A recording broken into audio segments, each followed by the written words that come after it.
On dit que les animaux sentent la mort. Mais ce soir-là, Rex a senti l'espoir là où les médecins l'avaient abandonné. Alors que l'officier Ryan vivait ses derniers instants, ce chien a brisé l'impossible pour forcer les portes des soins intensifs. Ce qu'il a fait, une fois entré dans la chambre 407, a défié la science et laissé tout le personnel en larmes.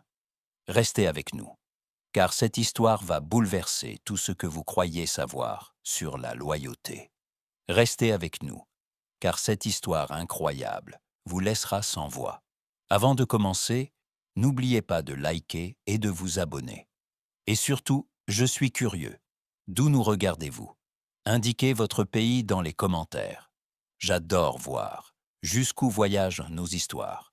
On dit souvent que les chiens ne connaissent pas la notion du temps, qu'ils vivent dans un présent éternel. Mais quiconque a déjà aimé un animal sait que c'est faux. 4 heures du matin. Les couloirs du centre d'entraînement de la brigade canine étaient déplongés dans une obscurité épaisse, une obscurité lourde, imprégnée de l'odeur froide du béton humide et de la pluie qui tombait doucement à l'extérieur. C'était l'heure où le silence est d'ordinaire, absolu, où même les guerriers à 4 pattes, épuisés par leurs exercices, dorment d'un sommeil sans rêve.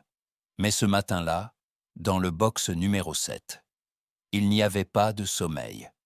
Rex, un magnifique berger allemand au pelage sombre, était debout. Il ne dormait pas. Il ne s'asseyait, même pas. Il tournait en rond, un cercle lent, obsédant.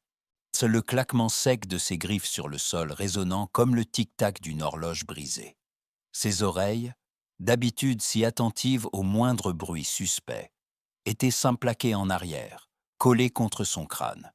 Pour n'importe quel observateur, Rex semblait simplement agité. Mais ce qui se jouait dans le cœur de ce chien dépassait la simple anxiété. C'était quelque chose de bien plus ancien, de bien plus profond. Depuis 5 ans, chaque matin, à cette heure précise, la porte du fond s'ouvrait. Toujours, sans exception. Le bruit lourd des bottes sur le carrelage, le cliquetis familier des clés, et cette voix, chaude, rassurante, celle de l'officier Ryan Cole, qui lançait toujours un joyeux « Salut mon grand, prêt à travailler ». Cette routine n'était pas seulement une habitude, c'était leur promesse silencieuse. Une promesse que tant que l'un était là, l'autre serait en sécurité. Mais aujourd'hui, pour la première fois, la porte est restée fermée. Le silence s'est étiré, devenant une présence physique, suffocante. Rex s'est arrêté net, au milieu de sa cage. Il a levé la truffe vers le plafond, humant l'air avec une concentration terrifiante. Il ne cherchait pas une odeur, il cherchait une présence. Et soudain, il l'a sentie. Non pas avec ses sens, mais avec cet instinct inexplicable qui lie un chien à son maître par un fil invisible. Il a senti le froid. Il a senti que quelque part, loin d'ici, le cœur qui battait à l'unisson avec le sien était en train de faiblir. Un gémissement est monté de sa gorge. Pas un aboiement de colère, non, mais une plainte longue, déchirante.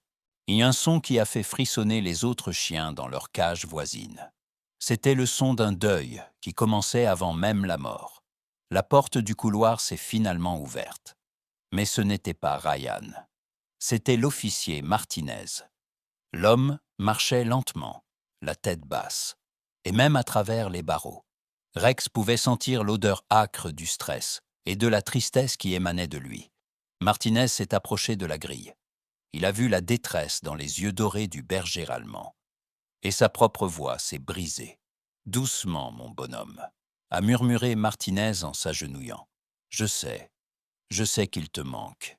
Il ne va pas bien, Rex. Ryan ne viendra pas aujourd'hui. » Ces mots, « il ne va pas bien », ont agi comme un détonateur. Pour Rex, ce n'était pas une explication, c'était une confirmation. L'image de Ryan, immobile, s'effaçant dans le noir, a envahi son esprit. La peur a laissé place à une détermination féroce, une urgence vitale. Il ne pouvait pas attendre. Il ne devait pas attendre. Son partenaire était en danger. Et personne ici ne semblait comprendre qu'il n'y avait pas une seconde à perdre. Le regard de Rex a changé. La tristesse a disparu, remplacée par le feu du combat. Il a reculé de quelques pas, ses muscles puissants se contractant sous sa fourrure comme des ressorts d'acier. Martinez a eu un mouvement de recul, surpris par l'intensité soudaine qui émanait de l'animal. « Rex, qu'est-ce que tu fais ?» Le chien n'a pas répondu. Il n'a pas aboyé. Il s'est lancé, de tout son poids, de toute sa force, de tout son amour désespéré. Il a percuté la porte métallique de son box. Le bruit du choc a résonné comme un coup de tonnerre dans le chenil endormi. Le loquet a grincé, mais a tenu bon. Rex a reculé, ignorant la douleur dans son épaule, et a frappé encore. Et encore. Il ne cherchait pas à s'enfuir. Il cherchait à le sauver. Et rien, ni le métal, ni les murs, ni les hommes, n'allait l'empêcher de rejoindre celui qui était en train de mourir sans lui. Crac! Le son a déchiré l'air, net et brutal. Sous la violence inouïe du dernier choc, le loquet de sécurité a fini par céder. La porte métallique s'est ouverte à la volée, percutant le mur de béton avec un fracas qui a fait taire tous les autres chiens. L'officier Martinez a lâché sa tasse de café, ses yeux écarquillés par la stupeur. Il a crié « Rex, non, reviens !» Mais il parlait déjà à un fantôme. Rex n'était plus là. Il avait jailli hors du bâtiment comme une balle de fusil, une flèche sombre propulsée par la panique pure et l'instinct de survie. Il a bousculé la porte de service et s'est engouffré dans la nuit finissante. Dehors, la ville était un monstre de béton et d'acier qui s'éveillait à peine. L'air du petit matin était glacial, coupant comme une lame de rasoir contre ses babines retroussées. Mais Rex ne sentait pas le froid. Il ne sentait pas la brûlure de l'air dans ses poumons. Il ne sentait que le sol dur et impitoyable sous ses pattes et le rythme frénétique de son propre cœur. Boum, boum, boum, qui battait la mesure de sa course. Il traversait les avenues désertes comme une ombre. Des voitures passaient. Des phares aveuglants déchiraient dans la brume.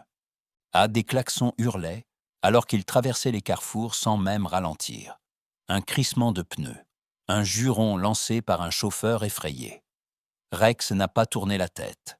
Il n'avait pas peur de la circulation. La seule chose qui le terrifiait, c'était d'arriver trop tard. Il ne courait pas au hasard. Il suivait une piste que lui seul pouvait voir. Un fil invisible tissé à travers le chaos urbain. Au milieu des odeurs d'essence, de poubelles, de pluie et de goudron. Il la sentait, l'odeur de Ryan. Mais elle était différente ce matin. Elle était faible, diluée. Et elle avait un arrière-goût métallique, le goût du sang, le goût de la peur. C'était un fil d'Ariane fragile qui le tirait irrésistiblement vers l'ouest, vers les tours blanches qui se dressaient au loin. L'hôpital Saint-Matthews. Et les portes automatiques en verre de l'entrée principale se sont écartées dans un chuintement doux et mécanique. Et soudain, le contraste fut saisissant. Le chaos sauvage de la rue a percuté le silence stérile de la médecine. Imaginez la scène. Un hall d'entrée immaculé, des lumières blanches, crues, agressives, l'odeur piquante de l'éther et du désinfectant. Et au milieu de ce calme aseptisé, une bête haletante, couverte de boue, le poil hérissé par la course, les griffes dérapant bruyamment sur le carrelage poli. « Hé, arrêtez ce chien !» a hurlé un agent de sécurité en se levant brusquement de sa chaise. Des visiteurs se sont figés. Une infirmière a laissé échapper un petit cri, plaquant ses dossiers contre sa poitrine. Les gens s'écartaient, terrifiés par cette intrusion sauvage. Mais Rex ne les regardait même pas. Il ne montrait pas les dents. Il n'y avait aucune agressivité dans sa démarche, seulement une mission.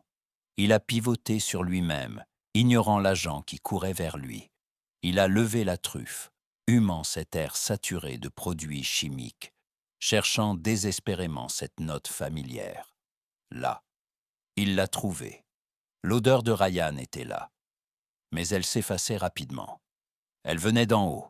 Sans une seconde d'hésitation, Rex a esquivé une main tendue qui essayait de l'attraper et s'est précipité vers les escaliers. Il montait vers la mort pour essayer, une dernière fois, de la devancer. Au 4e étage, dans la chambre 407, le temps ne s'écoulait plus de la même manière. Il s'était figé, suspendu à un fil invisible et fragile. L'air y était différent. Il n'avait plus la légèreté de la vie extérieure. Il était épais, immobile, et saturé de cette odeur douceâtre et terrifiante, des fleurs fanées et de l'alcool médical. Le seul bruit qui osait briser ce silence sacré était un métronome électronique. Bip, bip, bip. Chaque sonnerie du moniteur cardiaque résonnait comme un compte à rebours impitoyable. Sur le lit, l'officier Ryan Cole n'était plus que l'ombre de l'homme qu'il avait été. Lui, le colosse, le protecteur, semblait désormais petit au milieu de cet enchevêtrement de tubes et de câbles. Sa peau avait pris la couleur grise de la cendre. Sa poitrine ne se soulevait plus d'elle-même. C'était une machine, dans un chuintement rythmique et artificiel, qui forçait l'oxygène à entrer dans ses poumons fatigués. À son chevet, Laura, sa femme, était assise sur une chaise en plastique dur. Elle ne pleurait plus. Elle avait épuisé toutes ses larmes depuis bien longtemps. Ses 2 mains enveloppaient celles de Ryan. Elle frottait doucement son pouce sur la peau froide de son mari. Encore et encore. Comme si, par ce simple geste, elle pouvait lui transmettre un peu de sa propre chaleur, un peu de sa propre vie. Mais les doigts de Ryan restaient inertes, glacés. Leur fils, Noah, se tenait debout près de la fenêtre, le dos tourné. Il regardait la ville en bas, mais il ne voyait rien. Il était trop jeune pour comprendre comment un père, son héros, pouvait simplement s'éteindre comme une bougie dans le vent. La porte s'est ouverte doucement. Le docteur Jensen est entré. Il n'avait pas besoin de parler. La gravité de son regard disait tout ce que les mots ne pouvaient plus exprimer. Il a consulté le moniteur, et puis a posé son stéthoscope sur la poitrine de Ryan pour une ultime vérification. Il s'est redressé avec un soupir lourd, un soupir de défaite. « Je suis désolé, Laura », a-t-il murmuré, sa voix à peine audible. Ses fonctions vitales s'effondrent. Ce n'est plus qu'une question d'heure, peut-être moins. Vous devriez lui dire au revoir. Le monde de Laura s'est effondré en silence. Elle a posé son front contre la main de Ryan, prête à laisser partir l'amour de sa vie. Mais soudain, un bruit est venu briser ce moment sacré. Des cris dans le couloir, des pas lourds, rapides, des voix paniquées qui se rapprochaient. « Non, vous ne pouvez pas entrer ici. Arrêtez ce chien. » Laura a levé la tête, confuse. Le docteur Jensen s'est retourné vers la porte, les sourcils froncés, et avant que quiconque ne puisse bouger. Et la porte de la chambre 407 a volé en éclats sous un impact violent. Elle a heurté le mur avec un bam qui a fait sursauter Noah. Et il était là, Rex, haletant, la langue pendante, les flancs se soulevant furieusement après son sprint infernal. Pendant une fraction de seconde, la panique a saisi la pièce. Un animal sauvage, une bête de 60 kilos, venait de faire irruption dans une unité de soins intensifs. Le médecin a levé les mains pour protéger la famille. Mais Rex ne les voyait pas. Ses yeux ambrés, brillant d'une intelligence désespérée, étaient fixés sur une seule chose, le lit. Il n'a pas aboyé. Il n'a pas grogné. Il a ignoré les cris des infirmières qui arrivaient derrière lui. Avec une fluidité surprenante pour un animal épuisé, il a bondi. Il n'a pas sauté sur Ryan. Il s'est glissé près de lui. Avec une délicatesse infinie, presque maternelle. Le grand berger allemand s'est allongé le long du corps inerte de son maître. Il a posé sa tête massive et lourde doucement sur la poitrine de Ryan, juste au-dessus de son cœur défaillant. Et il a fermé les yeux. Dans la chambre, plus personne n'osait respirer. Le temps s'était arrêté une seconde fois. Le chien ne bougeait plus. Il était là, telle une ancre vivante, retenant le navire de Ryan qui partait à la dérive. « Sortez cet animal, immédiatement !» Le cri d'une infirmière a brisé la transe. 2 agents de sécurité se sont précipités vers le lit, les mains tendues pour saisir le collier du chien. Le chaos menaçait de reprendre ses droits. Mais le docteur Jensen a levé une main impérieuse. « Attendez !» Sa voix était étrange, teintée d'une incrédulité totale. Il ne regardait pas le chien. Il regardait le moniteur cardiaque. Sur le lit, Rex n'avait pas bougé d'1 millimètre. Il ignorait les mains qui s'approchaient, les voix qui s'élevaient. Il était tout entier concentré sur une seule tâche. Il avait calé son museau dans le creux de l'épaule de Ryan. Et son corps massif s'était enroulé contre le flanc de son maître, avec une précision chirurgicale. Il ne l'écrasait pas. Il l'enveloppait. Il l'ancrait au sol, comme pour l'empêcher de s'envoler vers l'au-delà. Et c'est là que l'impossible s'est produit. Le son du moniteur, ce bip fragile et irrégulier qui hantait la pièce depuis des jours, a changé. D'abord, une hésitation, puis bip, plus fort, bip, plus régulier, bip, bip, bip. La cadence s'est accélérée, trouvant un rythme solide, puissant, un rythme de vie.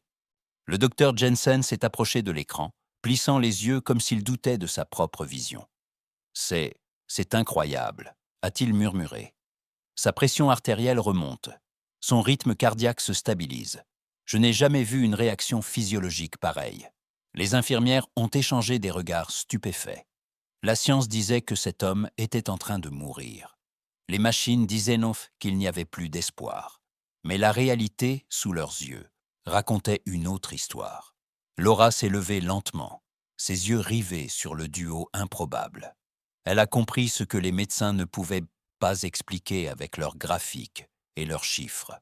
Ce n'était pas de la médecine, c'était de la résonance. Le cœur fort et puissant du chien, pressé contre la poitrine de l'homme, agissait comme un rappel. Un tambour battant le rappel de la vie. Rex ne le réchauffait pas seulement, il lui ordonnait de rester. Il est revenu pour lui, a soufflé Noah, la voix tremblante. Il savait qu'il avait besoin de lui.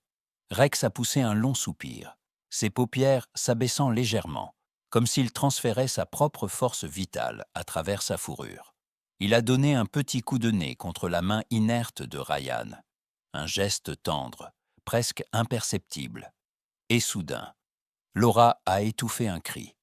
Là, sur le drap blanc. L'index de la main gauche de Ryan, cette main qui n'avait pas bougé depuis 3 jours, a eu un spasme. Une fois, puis une deuxième fois. Un frémissement minuscule, fragile, mais indéniable. Dans le silence de la chambre 407, ce petit mouvement a eu l'effet d'un tremblement de terre. L'espoir, que tout le monde croyait mort, et venait de rouvrir les yeux. Laura observait cette scène immobile, le chien noir couché sur les draps blancs. Et soudain, les murs de l'hôpital semblèrent s'effacer. À travers le voile de ses larmes, son esprit a dérivé vers le passé, vers le tout début de cette histoire improbable. Elle se souvenait du jour où Ryan était rentré à la maison en parlant de Rex pour la première fois. À l'époque, personne ne voulait de lui. Les instructeurs de la brigade l'avaient classé comme incontrôlable, trop agressif, trop brisé par un passé de maltraitance que personne ne connaissait vraiment. Rex était un animal qui vivait dans la peur et qui répondait à la peur par les dents. « Ils veulent l'euthanasier », avait dit Ryan ce soir-là, le visage grave. Mais ils ont tort. Il n'est pas méchant. Il est seul. Laura se rappelait ce que les collègues de Ryan lui avaient tout raconté plus tard. Au lieu de forcer le chien, au lieu d'utiliser la contrainte ou les ordres hurlés, Ryan avait fait l'impensable. Il était entré dans le box de ce loup enragé, et il s'était simplement assis par terre. Il avait tourné le dos au chien. Il avait attendu. 1 heure, 2 heures, immobile, silencieux, offrant sa confiance avant même d'exiger l'obéissance. Et quand Rex, tremblant, avait fini par poser sa truffe humide contre la nuque de Ryan. Un pacte avait été scellé, non pas entre un maître et son serviteur, mais entre deux âmes qui se reconnaissaient. Mais c'est une autre nuit, une nuit d'hiver, il y a 2 ans, qui avait transformé cette amitié en quelque chose de sacré. C'était lors d'une descente dans un entrepôt désaffecté, ou une opération à haut risque. Laura ferma les yeux, revoyant les bleus sur le corps de son mari quand il était rentré. Ce soir-là, le silence de l'entrepôt cachait un piège mortel. Ryan et Rex avançaient dans l'obscurité quand le monde avait soudainement explosé. Boum! Une charge piégée. Le souffle de l'explosion avait projeté Ryan comme une poupée de chiffon contre un mur de briques. Le chaos, la poussière, le sifflement aigu dans les oreilles. Ryan gisait au sol, semi-conscient, la jambe écrasée sous un débris de béton, alors que les flammes commençaient à lécher le plafond. La fumée noire envahissait tout, étouffante, mortelle. Il avait essayé de crier, de dire à Rex de fuir. « Va-t'en, sauve-toi !» Mais Rex, bien que saignant lui-même, le pelage roussi par la chaleur infernale, avait refusé. Il avait plongé dans la fumée. Il avait saisi le gilet pare-balles de Ryan avec ses mâchoires puissantes, et il avait tiré. Il grognait, glissait sur le sol, tirait encore, centimètre par centimètre, avec une force qui dépassait la biologie. Il ne tirait pas un poids mort. Il tirait sa propre vie. Il l'avait traîné hors de l'enfer, juste avant que le toit ne s'effondre. Quand les secours les avaient trouvés, Rex était couché sur Ryan, grondant contre les ambulanciers, refusant de laisser quiconque approcher, tant qu'il n'était pas sûr qu'il venait pour aider. Laura rouvrit les yeux dans la chambre d'hôpital silencieuse. Elle regarda le chien, dont la respiration suivait maintenant le rythme de celle de son mari. Elle comprit enfin la profondeur de ce qu'elle voyait. Ce n'était pas juste de la loyauté, c'était une dette. Et Ryan avait sauvé l'âme de Rex ce jour-là, dans le box. Et Rex avait sauvé le corps de Ryan dans cet entrepôt. Ils ne formaient qu'une seule entité. Et Rex savait, il savait pertinemment que si Ryan partait, il partait avec lui. Mais dans une chambre d'hôpital, la paix est souvent une illusion. Un calme trompeur avant la tempête. L'espoir qui venait de naître s'est brisé en une fraction de seconde. Le premier signe ne vint pas des machines, mais de Rex. Brusquement, le chien s'est redressé. Ses oreilles se sont dressées, pointées vers l'avant comme des radars. Le soupir de soulagement qu'il avait poussé quelques minutes plus tôt a laissé place à un grondement sourd. Un son vibrant qui montait du fond de sa gorge. Puis, l'alarme a retenti. Non pas le bip régulier du cœur, mais une sonnerie stridente, continue, terrifiante. Et une ligne rouge s'est mise à clignoter sur l'écran principal. « Chute de tension. Il est en arrêt hémodynamique », a crié une infirmière en se précipitant vers le chariot d'urgence. La chambre a explosé en mouvement. Des médecins sont entrés en courant, poussant le matériel de réanimation. Le docteur Jensen aboyait des ordres. Augmenter les fluides, préparer l'adrénaline. C'était le chaos. Laura hurlait le nom de son mari, retenu par son fils Noah, lui-même pétrifié de terreur. Au milieu de cette tempête, Rex a changé. Il n'était plus le compagnon endeuillé. Il était redevenu le chien de travail, l'officier. Alors qu'une aide-soignante essayait de le tirer par le collier pour dégager le lit, Rex a planté ses griffes dans le matelas. Il a résisté, montrant les dents, non par agressivité, mais par nécessité absolue. Il devait leur montrer. Il s'est tourné vers Ryan. Il n'a pas regardé son visage. Il a plongé sa tête vers le bas de son abdomen, sur le flanc gauche. Il a poussé son museau fermement contre la peau de Ryan. Une fois, 2 fois, il a aboyé. Un aboiement sec, autoritaire, qui a coupé net le brouhaha ambiant. Ouf! Il a recommencé. Il poussait le ventre de Ryan avec insistance, gémissant, grattant presque le drap avec sa patte. « Qu'est-ce qu'il fait? Il va le blesser. Sortez-le !» a crié quelqu'un. « Non! Attendez !» La voix du docteur Jensen a claqué comme un fouet. Le médecin avait vu quelque chose dans le regard du chien. Il avait vu cette attitude 1000 fois chez les chiens de détection cherchant de la drogue ou des explosifs. Rex ne paniquait pas. Il désignait une cible. Le médecin a écarté les mains des infirmières et a posé la sonde de l'échographe exactement là où Rex appuyait son nez. L'écran s'est allumé en noir et blanc. Le visage du docteur Jensen est devenu blême. « Mon Dieu !» a-t-il soufflé. Il y a une rupture interne, une hémorragie massive dans la cavité abdominale. On l'avait raté au scanner. Un silence de mort a traversé la pièce, suivi d'une réalisation foudroyante. Ryan se vidait de son sang de l'intérieur, et sans le chien, il serait mort dans les 2 minutes suivantes. « Bloc opératoire, tout de suite, on le perd !» a hurlé Jensen. Tout s'est accéléré. Le lit a été déverrouillé et propulsé vers la sortie. Les portes ont volé en éclats. Laura et Noah couraient derrière le brancard. Rex a bondi du lit pour les suivre. Il a couru jusqu'au seuil de la chambre.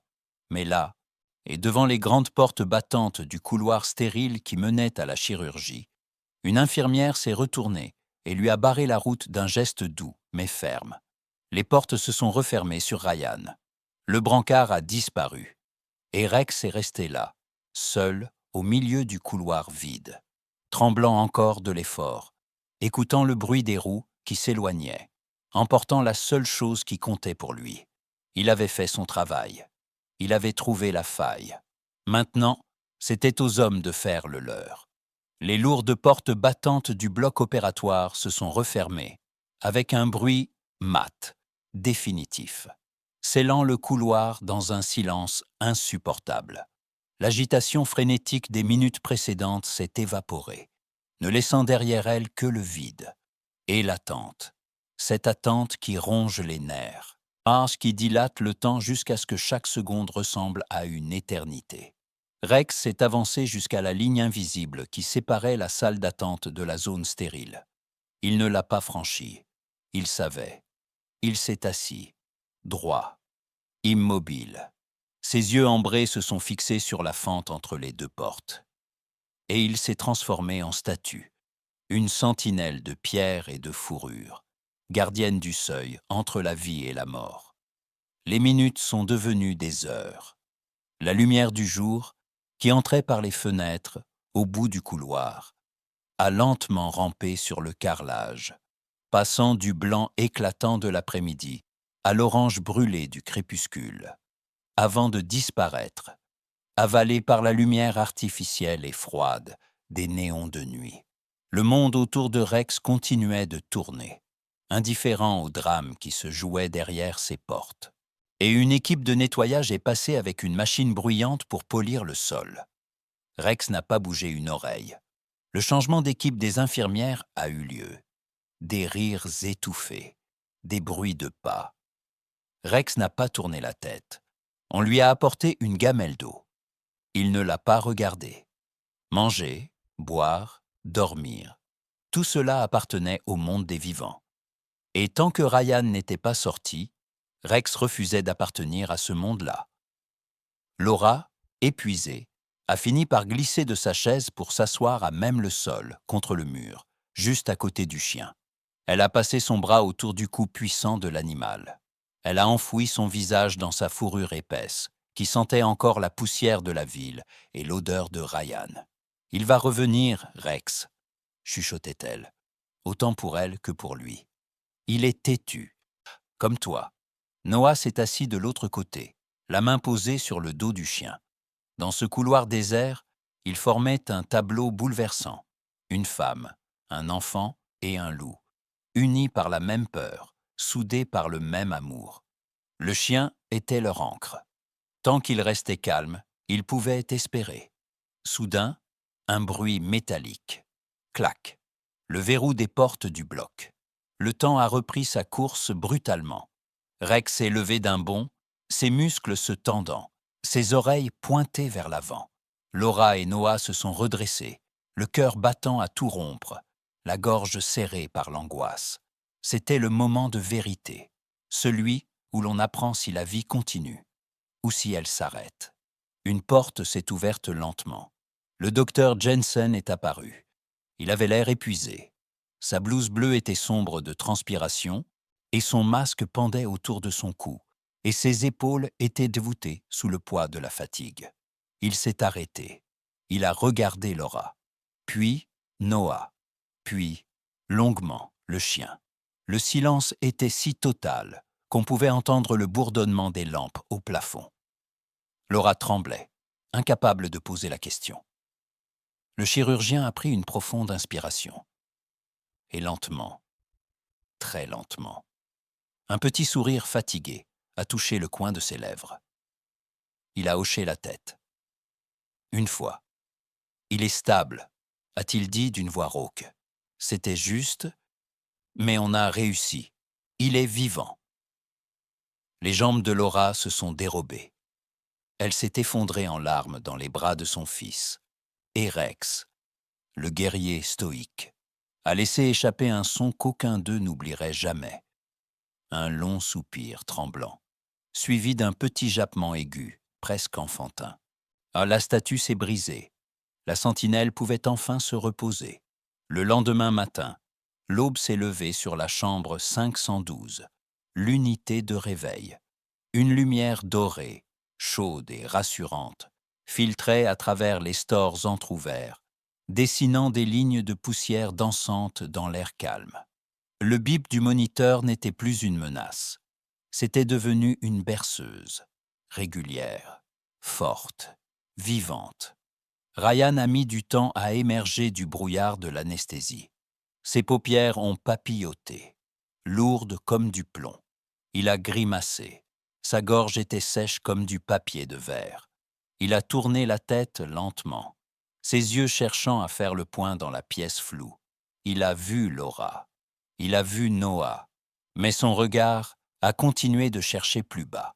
Et son premier mot, à peine un souffle rauque, n'a pas été pour sa femme, ni pour son fils, Rex. À ce murmure, un mouvement s'est produit au pied du lit. L'infirmière de garde a ouvert la bouche pour protester, pour rappeler le règlement d'hygiène.